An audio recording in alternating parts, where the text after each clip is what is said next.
narrative. "You're lucky I haven't left yet." The words left her mouth casually, like she was just stating a fact. No hesitation, no regret, just a simple observation, as if she were commenting on the weather or reminding me to take out the trash. I didn't respond immediately.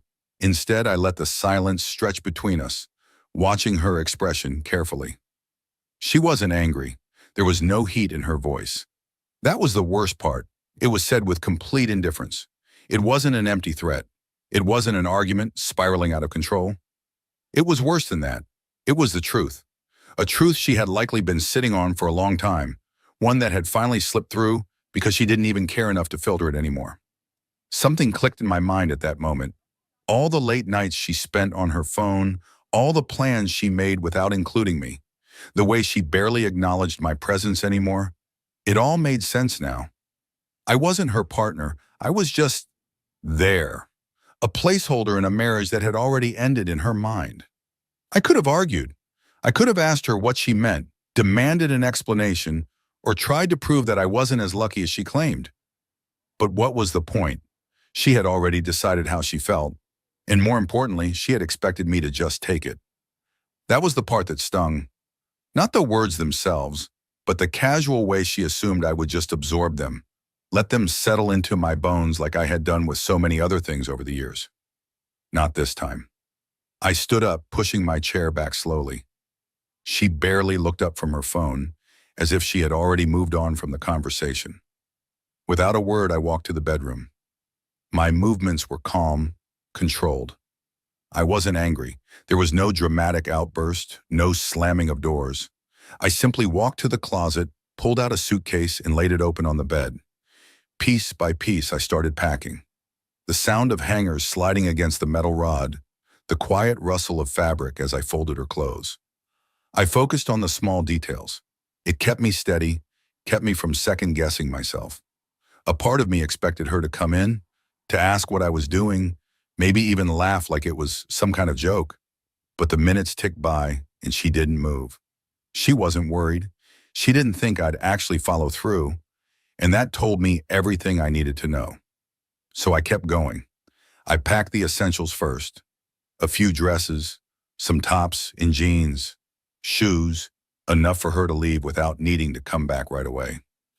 Then I grabbed her toiletries, carefully placing them in a separate bag. I wasn't doing this to be petty. I wasn't going to make a mess of her things. Wasn't going to throw them out onto the lawn like some overplayed scene in a bad movie. No, this was different. This was me showing her something she clearly hadn't expected. That I wasn't afraid of her leaving. That I wasn't going to beg her to stay. That I had heard her loud and clear. When I was done, I zipped up the suitcase, lifted it off the bed, and carried it out to the living room. The wheels clicked softly against the floor as I rolled it toward the door. Only then did she finally look up. Her phone was still in her hand, but now she was actually paying attention. Her eyes flicked from the suitcase to me, confusion settling on her face. She blinked. "What are you doing?" I let out a breath and met her gaze evenly. "You said I was lucky you hadn't left yet," I said, my voice steady. "So I'm making it easier for you." I reached for the handle and pulled the suitcase up, setting it firmly by the door. Then I stepped aside, and I waited. She didn't move. For the first time in a long time, she actually looked uncertain. Not angry, not dismissive, just caught off guard. Like she was seeing me in a way she hadn't before. Her eyes flicked between me and the suitcase by the door. I could tell she was waiting for me to break first, to say something that would give her the upper hand, to turn this into just another argument where she could roll her eyes and walk away, knowing I'd be there when she came back. I didn't give her that. Instead, I just stood there, arms relaxed at my sides, my face unreadable. If she was expecting me to beg her to stay, she was going to be disappointed. If she thought I'd get down on my knees and apologize for something I hadn't even done, she was wrong. Still, she didn't move. Seconds stretched, thick and heavy. I could almost see the thoughts running through her mind. She wasn't used to this. She was used to being the one who held all the power in our relationship, the one who decided when a fight was over, when we talked, when we didn't, the one who could say something like, "You're lucky I haven't left yet," and know that I'd swallow it, push it down, let it pass like I always did. But now, standing in front of that open door with her packed suitcase at her feet, she was realizing something. I wasn't playing by her rules anymore. I had no interest in chasing after someone who had already checked out of our marriage. No interest in convincing her to stay when she clearly saw being here as a burden. So I waited. Finally, she crossed her arms, tilting her head slightly, her voice sharper than before. So that's it? You're just, what, kicking me out? I shook my head. No, I'm just giving you what you want. Her lips parted like she was going to argue. But then she stopped, because we both knew the truth. She had been waiting for me to beg her to stay. She had expected me to panic, to grasp at any last shred of control I had over the situation. But I wasn't doing that. And without my resistance, she had nothing to push against. She glanced at the suitcase again, and I could see her struggling with the reality of the situation.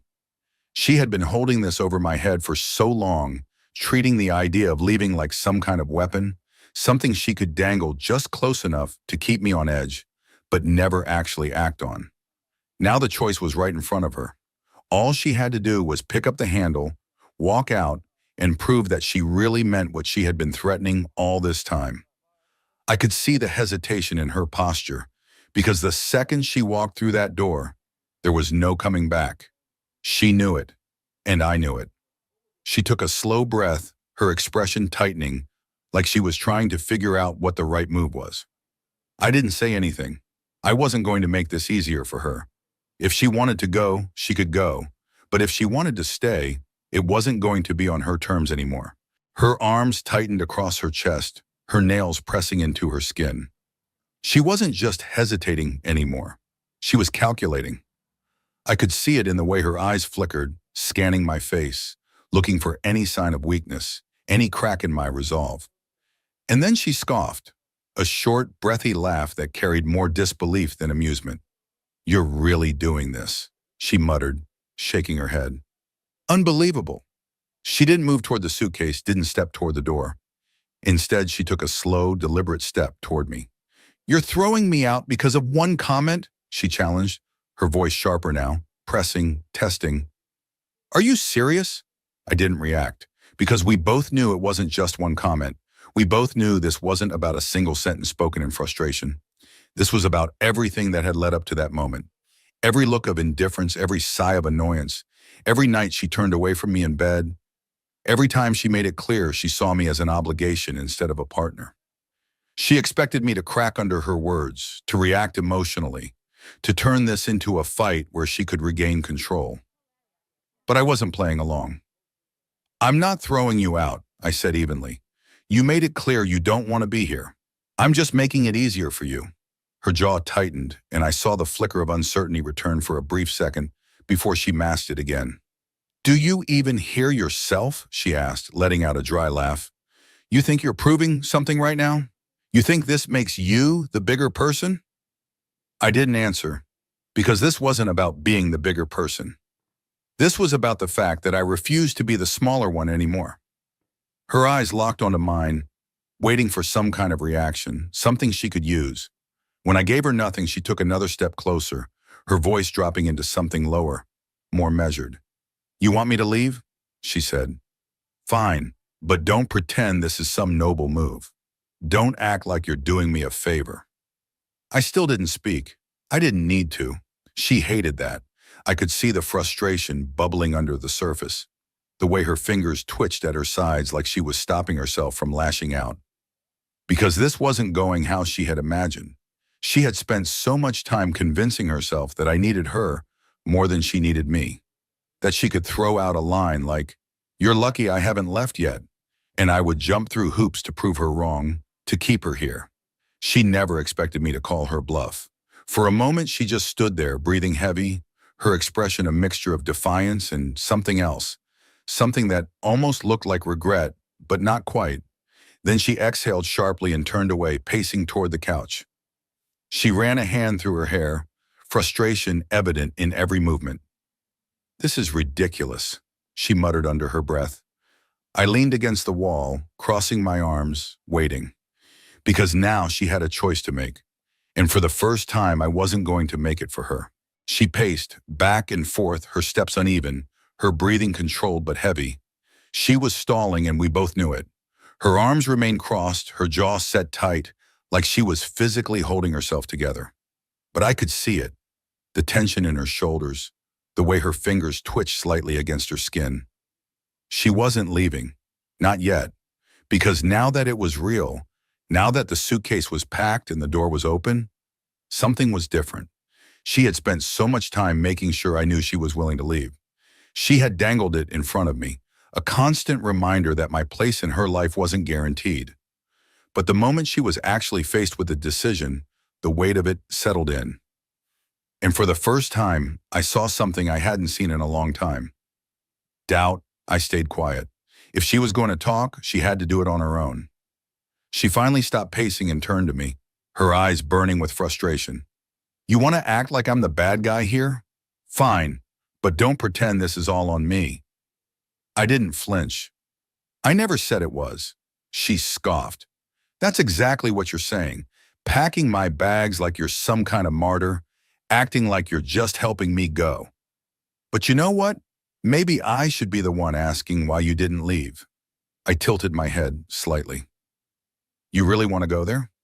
She folded her arms tighter, but I could see the way her throat moved as she swallowed. Go ahead. Say it. She wanted a fight. She wanted me to lose my temper, to yell, to lash out, because that would be easier for her. If I snapped, she could justify everything. She could walk out feeling like the victim, like she was escaping something unbearable. But I wasn't giving her that. So I just spoke the truth. I didn't leave because I thought we could fix it, I said simply, because I believed we were still worth something. But I'm not going to fight for someone who doesn't want to be here. Her expression flickered, just for a second. Then she rolled her eyes and let out a bitter laugh. Wow, that's rich. So now you're the perfect husband? The one who tried while I just, what, sat around and waited to leave? I let out a slow breath. You know that's not what I'm saying. She shook her head, looking away, jaw clenched. You act like I wanted this, like I wanted things to get this bad. Didn't you? I asked. Her eyes snapped back to mine, anger flashing. What the hell is that supposed to mean? It means you gave up a long time ago, I said, my voice steady. You stopped trying, you stopped caring, and the worst part, you expected me to do the same. You wanted me to be the one chasing, the one holding everything together while you just, what? Decided if I was still worth your time? She inhaled sharply, her whole body tense. Tell me I'm wrong, I said, stepping closer. Tell me you haven't been halfway out that door for months. Tell me you weren't waiting for me to give you a reason to walk away. She didn't say anything, because we both knew the answer. Her fingers curled slightly at her sides, and for the first time I saw something shift in her expression. It wasn't just frustration. It wasn't just anger. It was guilt. She looked away, exhaling sharply. This isn't fair, she muttered. You think you have it all figured out, don't you? No, I admitted, but I do know one thing. She glanced at me warily. I know I'm done being the only one fighting for this. Her throat worked as she swallowed again, her gaze dropping to the floor. Silence stretched between us. The kind of silence that was heavier than words, the kind that filled up every inch of space and left no room for excuses. She had nothing left to say, and now she had to make a choice. She didn't move. Her eyes stayed locked on the floor, her arms still folded tightly against her chest, her entire body stiff with the weight of the moment. I could see it, the war happening inside her. The realization that this was real, that she had been so used to holding all the control that she never thought she'd actually have to follow through. And now she had to decide. I didn't push her. I didn't speak. I just stood there waiting, because whatever happened next had to come from her. Finally, she let out a slow breath. It was shaky, unsteady, but when she looked up at me again, something had changed. She wasn't angry anymore. She wasn't indignant, wasn't rolling her eyes or scoffing or throwing accusations my way. She just looked lost, and maybe deep down, she had been lost for a long time. Her gaze flickered toward the suitcase, then back to me. You really think this is the answer? I didn't hesitate. I think it's the only option left. Her lips pressed together, and for a second, I thought she was going to argue, that she was going to pull out one last excuse, one last defense. But she didn't. Instead, she walked over to the couch and sank down onto it, running a hand through her hair. "I don't know how we got here," she muttered. I let out a slow breath. "I do." She glanced up at me, and I saw something in her eyes that I hadn't seen in a long time. Regret. Not just for this moment, but for all the moments before it. For every cold shoulder, every dismissive word, every silent night spent lying next to each other, feeling like strangers. And for a second, a brief, fleeting second, I almost believed she was about to take it back. But then, she looked at the suitcase again. She stared at it like it held all the answers she had been avoiding. Like it was proof that she had pushed too far, tested too much, and now there was no going back. Her fingers curled against her knees. She was hesitating. Not because she didn't want to leave, but because she hadn't expected it to happen on my terms. She had spent so long convincing herself that she was the one in control, that she was the one deciding when and if this marriage ended. But now she wasn't walking away because she wanted to. She was walking away because she had already lost, and that was something she hadn't prepared for. She took another deep breath, then stood. Slowly, carefully, like every movement was heavier than it should have been. She walked over to the suitcase. Her fingers rested on the handle for a moment, unmoving, like she was testing the weight of this decision, seeing if she could carry it. Then finally, she lifted it, and without looking back, she walked toward the door. She reached the door, suitcase in hand, but she didn't open it right away. Her grip on the handle tightened, her knuckles faintly turning white. I could see the tension in her shoulders, the slight tremble in her fingers. She was waiting. For what, I wasn't sure. Maybe she was expecting me to stop her, to say something, anything, that would give her an excuse to stay. Maybe she wanted a fight, some last explosion of emotion that would justify everything. Or maybe, just maybe, she was realizing that this wasn't how she thought it would feel. But I didn't move. I stood exactly where I was, watching as she lingered in the doorway, staring at the handle like it would give her an answer she didn't have. Then she exhaled sharply and pulled it open. The night air drifted in, cool against the heat of everything that had built up inside that house. It felt almost symbolic, the fresh air rushing in, clearing out the suffocating weight of everything that had led to this moment. She took a step forward, her body stiff, her movements deliberate. But just as she crossed the threshold, she hesitated. Her head turned slightly, just enough that I could see the side of her face. "If I walk out, that's it?" Her voice was quiet, but there was something underneath it, something almost uncertain. I nodded once. "Yeah, that's it." Silence. She didn't ask me to reconsider, didn't try to negotiate, didn't ask if we could fix it. And I didn't offer. Because this wasn't about who was right or wrong anymore. This wasn't about blame or anger or resentment. It was about the fact that whatever we had once been, we weren't anymore. She had tested my limits, pushed me to the edge, and assumed I would always be there, waiting, no matter what she said or did. But she had been wrong, and now she had to live with that. She took a final breath, then stepped forward, letting the door close behind her. The sound was quiet, but it carried more weight than any fight we'd ever had. I stood there for a few seconds, staring at the closed door. The suitcase was gone. The presence that had filled this house for so long, the one that had been growing colder, more distant, more detached, was gone. And for the first time in a long time, I didn't feel like I was the one being left behind. I turned away from the door, the silence of the house settling around me. But it didn't feel empty. It felt lighter. She had walked out, and I wasn't chasing after her. Our story has come to an end. If you've made it this far, how about subscribing to our channel? It helps us immensely. I've selected 2 other videos for you that I'm sure you'll enjoy. Feel free to click on them. I'll be waiting for you in the next story. See you soon.